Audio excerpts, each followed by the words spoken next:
Another true crime story of how they were caught. June 2005, local handyman Jack Reid went out for a job in Derry, New Hampshire. He ended up going missing shortly after. Family tried to contact him, but his phone went straight to voicemail. Days later, in early July, his body was found. His body was found in Massachusetts in the back of his own truck. His body was covered with tarps and branches and sticks. When investigators looked closer, they noticed it seemed like a personal type of crime against him because he had a hole the size of a baseball in his chest, his skull appeared to be crushed, and investigators had to use dental records to confirm his identity. Police did have a lead to go off because Jack Reid's truck was in a Target parking lot. The parking lot had an outdated camera system though. Now, it did show a lighter colored minivan in the lot, followed by two other men, so it appeared that there may be three people involved in this crime. Investigators actually tried to enhance the license plate on the minivan, but were unsuccessful. They even hired out NASA to try to enhance it, but still, they could not figure out what the license plate was. Police learned a burner phone called the victim's phone several times before the murder. That phone was registered to somebody named Charlie. Police learned that burner phone was called by another number.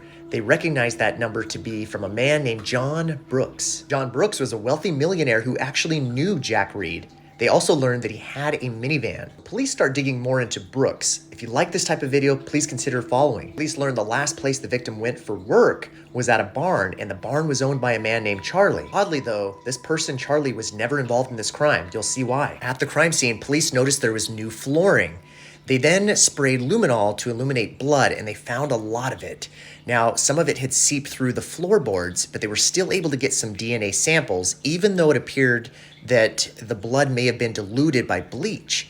They took those samples, and they did match to the DNA profile of Reid. Police learned Brooks had a vendetta against Reid, and believed that Reid stole some items from him when he was moving to Nevada. This set in motion a revengeful plot. Police never did find any evidence that Reid stole from Brooks. Police uncovered some items mailed from Vegas, and the postage was handwritten. Those samples matched back to Brooks.